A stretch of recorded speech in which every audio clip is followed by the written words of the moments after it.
Hi everyone, it's Katie from the West Dallas Public Library. A little bit early for my books live presentation. Sorry, I am trying some new technology, which is why I wanted to start earlier. Um, anyway, so welcome to Books Live with Katie. Um, Today we are going to be talking about romance books. I am going to wait just a minute before I get really started. I know it's February. We're all thinking about romance, or we're thinking about romance. I don't know. Is 2021 just like 2020 where we're just like, no, survival mode? I know that's where I am, and that's fine. I'm going to be talking about a lot of books I read a long time ago. So, and even right up front, I will apologize because I'm not 100% sure that it's going to be the best for, what's what I'm looking for new current romance books. And I will be talking about some other things. One thing I'll be 100% honest with, I was writing my script last night and I 100% forgot historical romance and what are we at, like the height of Bridgerton mania. So yeah. Okay, I know it's about a minute early, but I might as well get started. Sorry, I'm just checking the time. Again, I do apologize. Trying some new technology, so if there's hiccups, let me know. I'll do my best to respond to things. But it's a new setup for me, so if I miss, I apologize, and I'll try to get to everyone who has questions later. Okay, so I'm Katie, one of the librarians here at the West Dallas Public Library, and this is Books Live with me, Katie, and we're going to be talking about romance. And I honestly I read a ton of romance books. Even if I don't think it is a romance, there's always that kind of relationship in there, that conflict between two people who are trying to come together in some kind of way. And I honestly think romance gets a horribly bad reputation out there. We think it's formulaic, we think it's, easy reading, it's not serious. But even if you think of some of the classics you picked up in school or even some of the more literary books, how many of them deal with a relationship? I'm not going to go through a list right now, but relationships are at the center of so much fiction. So why do we discredit romance? That being said, I'm going to give my disclaimer right now. Like I said a little bit earlier, if you're watching, these are a lot of books I've read in the past, and they reflect the books I like to read. So I will talk about some books that are outside my comfort zone, but at the same time, a lot of these are going to be books that feature white, cisgendered women falling in love with white, cisgendered men, taking place in a modern setting. So I clearly need to expand my reading horizons, so please keep that in mind as I'm talking. I am trying to do better, and I will mention some authors and books towards the end of this that I do want to read and have at home and even checked out. So let's get started with some recommendations. Last month I read this book and I had been looking forward to it for a long time. It is called, spoiler alert, by Olivia Dade. Now the premise is it's April, who's a geologist, and she's kind of on this cusp of wanting to be her true self. And she is like I said, a geologist, so she gets this new job, and she's decided she's going to come clean with the world and show her true person, which is a fan of this series called, I want to say, Gates of the Gods, very Game of Thrones, Greek gods-esque. And she's going to cosplay this character at a convention. She's just going to show who she is online, and who she is a plus-size woman. So she puts this picture of herself in her costume, her cosplay, and it just gets a ton of attention on Twitter. And because of it, she gets asked out to dinner by Marcus, who happens to play one of the main male characters in the series. And they go out to dinner, and it turns out that they're actually kind of involved in an online flirtation because he also writes fan fiction as a way to deal with his character, because as an actor, people treat him like a pretty boy. They treat him like someone who's not very smart. He learns his lines. He plays the role. But he's smarter than that, and he really does care about his character, and they're in love online, and then they meet in real life, but they're kind of afraid of who they really are. That is the biggest conflict in this book, like just trying to reconcile the online versus the in real life. It's light, it's fun. The biggest conflict is seriously, like, he doesn't tell her right away that he's this fan fiction author. So they have this whole relationship, and she's kind of mourning the loss of this online friend at the same time. I even told someone, like, I didn't like it, but now that I think about it, I really liked that there was no risk. Like, you read this knowing these two characters were going to fall in love, at the end they were going to end up together. Sorry, spoiler alert. But it's how they get there, and it's a very sweet story. Highly recommend this. Again, it's very body positive. She's plus size, and that's it. There's no discussion between her and the main character. There are some side plots involving her mom. Highly recommend Olivia, Dade, spoiler alert. It did a little bit remind me of One to Watch, which I read this summer, which was by Kate. Sorry, I'm looking at my notes really quick. Kate Stamen London, about the plus size blogger who goes on to star in like a bachelorette type show. That's another fun romance starring a plus size main character. And of course you can always go back and read works by like Jennifer Weiner or Jennifer Cruz, a little bit older but still fun, I guess full figured women falling in love. Definitely recommend in my book.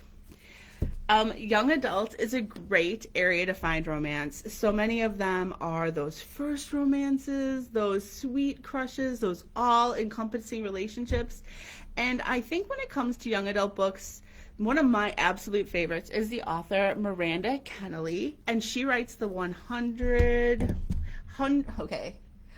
Oaks, 100 Acre Woods is what I was going to say. No, that's Winnie the Pooh. 100 Oaks series for teens. And they're great because they're usually older teens dealing with kind of that bridge between being a teen and being an adult. Most of them are a senior in high school or a little bit older. Some are in college. And my absolute favorite in the series is called Things I Can't Forget.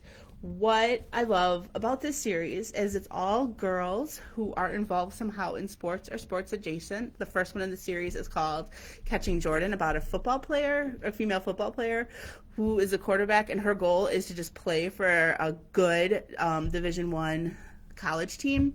And then the new boy comes in town and he's also a quarterback competing to be a college football player. This one is about a young woman dealing with something she did in the past, and she's working at a church camp in the summer, and kind of like she doesn't want to give a relationship a chance, but of course she meets someone. Actually, I'm laughing at the back of the book. Some rules were meant to be broken.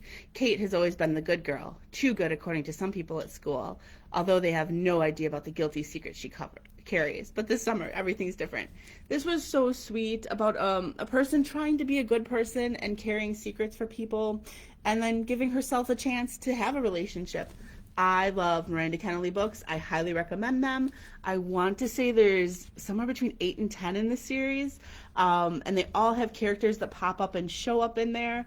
They all kind of center around some kind of activity, and it's not just the romance, it's the rest of life that's happening in there at the same time. Highly recommend her books. The series does start with, like I said, Catching Jordan, but this one was one of my favorites. I also like Breathe Annie Breathe, which is about a girl running a marathon. They hit you in the feels, and they're very sweet, and young adult is such a great place to find those books. Okay, I've rambled on about her a little bit more than I meant to. In the same vein, and you're probably noticing the theme of romance books I like, is Susan Elizabeth Phillips. I know I talked about her books when I did my first one, because she is probably the romance writer who really got me to realize, oh yeah, you do like romance books, Katie. This is the first book in her Chicago Stars series, which centers around a fictional Chicago football team, and it is the women that come into these players and coaches and stars' lives. This is the first book, and it's about a woman named Phoebe who inherits this football team, and of course she butts heads with the coach. It is fun, it is light, and much like the 100 Oaks, I keep wanting to say 100 Acre Woods, 100 Oaks series, these characters pop up in each other's books. And so if you don't read it in order, I guess you get spoiled for who's going to end up together in that initial book. But they're fun, they're light, you can read through them very quickly. You kind of meet these suave athletes and these women who just kind of storm into their life. They're all strong, they're all smart, they all have their own career goals, and I just really enjoy these. And the other good part about these is because they take place in Chicago, they're kind of in that Midwest feel. Not to say reading a book that takes place in, like, the Miranda Kennely books, Tennessee, or the Olivia Dade book, which is in Hollywood. I mean, those are still fun, but who doesn't love reading a book where you can go to the places that are in there? So Susan Elizabeth Phillips, just in general, a great romance writer, and I highly recommend the Chicago Stars football series. Okay. There is a book that I haven't read that is a sports adjacent book. Sorry, I'm digging through my piles because I am now going off script. It is called Interrupted by Alexa Martin, and this is another series of women, again, who are dating or involved with football players. And this is about a woman who's kind of this perfect NFL girlfriend, and then pretty much kind of her conflict with another. Oh, sorry, lost my thoughts. So he's her boyfriend is cheating on her. So then all of a sudden she finds another football player. So this one seems to have a little bit more drama with the players' wives, a little bit more yes, about the relationship with a little bit of a love triangle. But this is on my to be read list because I discovered it while doing research for this, and I'm not gonna lie, it is one of those books that just looks like I will race through it. And that's Interrupted by Alexa Martin. Now, I would be remiss if I didn't talk about other sports like hockey. And the great thing about this book is it features a children's librarian. I wonder why I picked it up. It is called Mr. Hockey by Elia Riley, and it is a series. This is nice because it is super short. I think I read this in less than a day.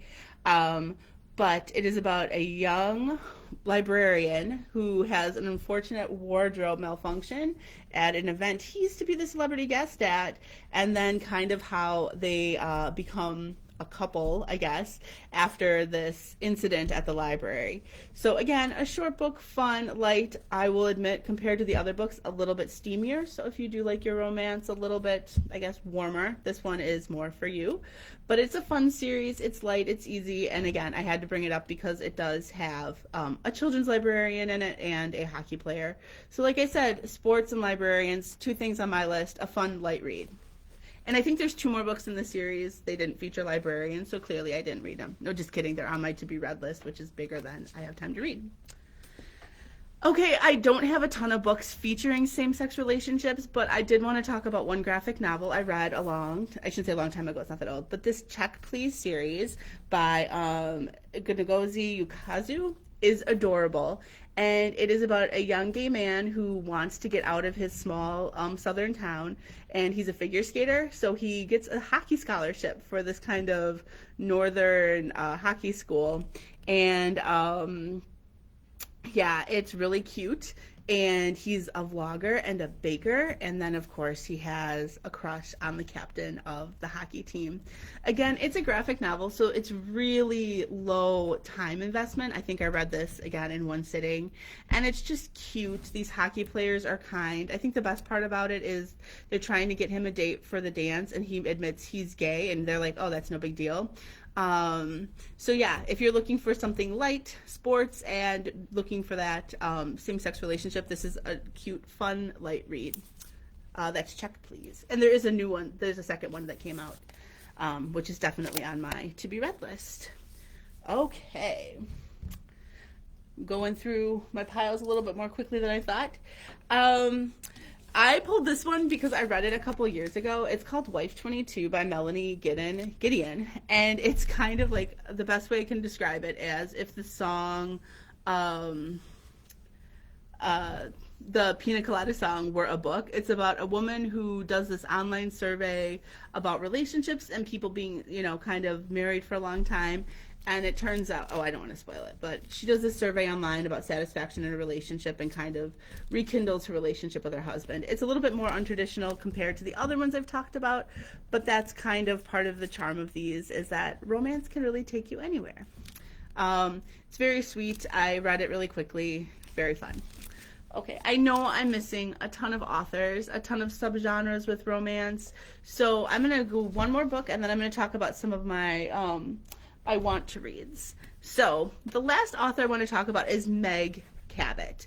I love Meg Cabot. I've been reading her, it feels like forever. I started with The Princess Diaries, which is just a sweet teenage romance, but don't forget she also writes romance for grown-ups. And what I love about The Princess Diaries, it does take Mia all the way from, I want to say, a freshman to her eventual wedding day and queendom. So another fun, light romance. Meg Cabot, just about any of her books. I grabbed The Princess Diaries because it's how I discovered her, but there's also The Queen of Babel, She has her mystery series, Size 12 is Not Fat, which also has a little bit of a romance in it. So definitely recommend those. Okay, so the two that are up next on my to be read list are Beach Read by Emily Henry. And what I love about this is, even as I joke about romance kind of getting poo-pooed on, this is kind of the book that I think got me started thinking about that, because it's about two authors. One, August Everett, a literary fiction writer, and January Andrews, a romance writer, who kind of get beach houses next to each other, and they both need to write a book. They don't have inspiration, so they agree to kind of switch, and maybe they'll fall in love too. So Beach Read by Emily Henry is on my to be read list, and I actually have this one checked out, so I'm hoping to get that read soon. An author that kept coming up in my searches was this Rebecca Weatherspoon. She writes the Cowboys of California series, among others, and this was one of her earlier books, and it's called Rafe, a buff male nanny book. And when we talk about reading romance for a little bit of wish fulfillment, it's about a single mother of twins who is a lawyer, and she hires this nanny, male nanny. Again, I haven't read it yet, but I can only imagine where it would go, and I'm sure a lot of people who maybe are needing childcare or wishing they had more assistance, this might be a nice little wish fulfillment book. But I have this one checked out, and I'm hoping to read it soon. Okay, I didn't miss anything from my pile, so that's good.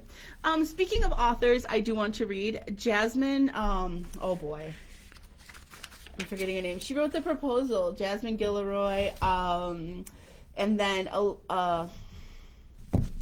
this is why you write everything down. Alyssa Cole are two authors that keep coming up on my list of romance authors, and they're on my to be read list. And the reason I bring this up is I saw this great quote by Nicola Yoon, who writes young adult books. You might have read Everything, or The Sun is Also a Star. And she's married to David Yoon, who wrote Frankly in Love, and also another one that just came out. And of course, I didn't write the title down, so it escapes me. But this is the quote she said, because she started a romance imprint. As cheesy as this is going to sound, I really do think love is what makes the world go round. It's the thing everyone wants. And we chase it in all sorts of ways. Love of work, love of friends, and romantic love. It's universal. Now, she was talking about looking for people like her in romance. As a black woman, she didn't have a lot of representation, which is why she, with her husband, wanted to start the imprint. But I love how she says that we're all chasing it. So when it comes to our books, we do really want to read romance. And even if it's not a traditional straight boy meets girl, girl meets girl, boy meets boy, or however they identify, meet each other and fall in love, we do look for those books with relationships. So even in thinking about thinking and preparing for this, I thought about books that had love at the center, whether it's familial love or just the love of friends.